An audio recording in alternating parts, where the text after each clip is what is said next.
ನಟ ದರ್ಶನ್ ಅಭಿಮಾನಿಗಳ ಪಾಲಿನ ಡಿ ಬಾಸ್ ಎರಡನೇ ಬಾರಿ ಜೈಲು ಸೇರಿ ಬಹುತೇಕ 8 ತಿಂಗಳು ಕಳೀತಾ ಇವೆ. ರೇಣುಕಾಸ್ವಾಮಿ ಕೊಲೆ ಪ್ರಕರಣದಲ್ಲಿ ಏಟು ಆಗಿರುವ ನಟ ದರ್ಶನ್ ಇನ್ನೊಂದು ದಿನ ಕಳೆದ್ರೆ 1 ವರ್ಷ ಜೈಲು ಶಿಕ್ಷೆ ಅನುಭವಿಸಿದಂತಾಗುತ್ತೆ. ಅಂದ್ರೆ ಮೊದಲ ಬಾರಿ 2024 ಜೂನ್ 11ರಂದು ಮೈಸೂರಿನಲ್ಲಿ ಬಂಧನಕ್ಕೆ ಒಳಗಾಗಿದ್ರು.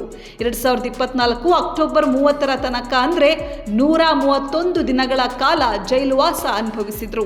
ಇದಾದ ಬಳಿಕ ದರ್ಶನ್ ಸೇರಿ ಉಳಿದ ಎಲ್ಲ ಆರೋಪಿಗಳು ಜಾಮೀನು ಪಡೆದು ಹೊರಬಂದಿದ್ರು. ಆ ಬಳಿಕ ಸರ್ಕಾರದ ಮಟ್ಟದಲ್ಲಿ ಚರ್ಚೆ ಮಾಡಿದ ಪೊಲೀಸರು ಗೃಹ ಇಲಾಖೆಯ ಅನುಮತಿ ಪಡೆದು ಸುಪ್ರೀಂನಲ್ಲಿ ಕೆಳ ನ್ಯಾಯಾಲಯ ನೀಡಿದ ಜಾಮೀನು ರದ್ದು ಮಾಡುವಂತೆ ಸೂಕ್ತ ಸಾಕ್ಷ್ಯಾಧಾರಗಳನ್ನು ನ್ಯಾಯಾಲಯಕ್ಕೆ ಸಲ್ಲಿಕೆ ಮಾಡಿದ್ರು. ಅಲ್ಲದೆ ಪೊಲೀಸರ ತನಿಖೆಯ ವೇಳೆ ಲಭ್ಯವಾಗಿದ್ದ ಎಲ್ಲ ಸಾಕ್ಷ್ಯಾಧಾರಗಳನ್ನು ಪರಿಶೀಲನೆ ಮಾಡಿದ ನ್ಯಾಯಾಲಯ ಆರೋಪಿ ದರ್ಶನ್ ಸೇರಿದಂತೆ 7 ಜನ ಆರೋಪಿಗಳ ಜಾಮೀನು ರದ್ದು ಮಾಡಿ ಬಂಧನಕ್ಕೆ ಸೂಚಿಸಿತು. ಸುಪ್ರೀಂ ಆದೇಶದಂತೆ ಪೊಲೀಸರು ಜಾಮೀನು ಪಡೆದು ಹೊರಹೋಗಿದ್ದ ನಟ ದರ್ಶನ್ ಅನ್ನ 14 ಆಗಸ್ಟ್ 2025ರಂದು ಬಂಧನ ಮಾಡಿ ಪರಪ್ಪನ ಅಗ್ರಹಾರಕ್ಕೆ ಬಿಡಲಾಗಿತ್ತು.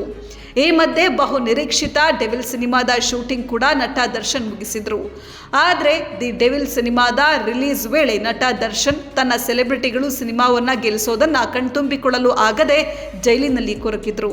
ಇದೀಗ ನೆಚ್ಚಿನ ನಟನ ಸಿನಿಮಾ ಕೂಡ ತೆರೆ ಕಂಡು ಕಣ್ಮರೆಯಾಗಿದೆ. ಆದರೆ ದರ್ಶನ್ ಮಾತ್ರ ಜೈಲಿನಲ್ಲಿ ಇದ್ದುಕೊಂಡು ಹೊರಬರುವ ಎಲ್ಲ ಪ್ರಯತ್ನಗಳನ್ನ ಕಾನೂನು ಹೋರಾಟದ ಮೂಲಕ ಮಾಡ್ತಾ ಇದ್ದಾರೆ. ಆದರೆ ಎರಡನೇ ಬಾರಿ ಬಂಧನಕ್ಕೆ ಒಳಗಾಗಿ ಬಹುತೇಕ 226 ದಿನಗಳು ಕಳೀತಾ ಇವೆ.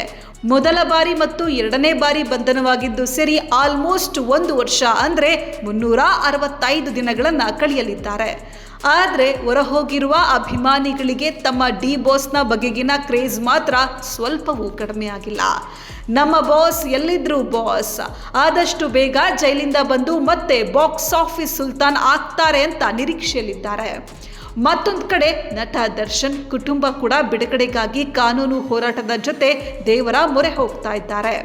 ಸ್ಯಾಂಡಲ್ವುಡ್ನಲ್ಲೇ ಅತಿ ಹೆಚ್ಚು ಅಭಿಮಾನಿಗಳನ್ನ ಹೊಂದಿರೋರ ಪಟ್ಟಿಯಲ್ಲಿ ಮೊದಲ ಸ್ಥಾನದಲ್ಲಿದ್ದ ದರ್ಶನ್ ತನ್ನ ಗೆಳತಿಗಾಗಿ ತೆಗೆದುಕೊಂಡ ಅದೊಂದು ನಿರ್ಧಾರ ಇಂದು ಅವರ ಭವಿಷ್ಯಕ್ಕೆ ದೊಡ್ಡ ಕಂಟಕವಾಗಿ ಪರಿಣಮಿಸಿದೆ.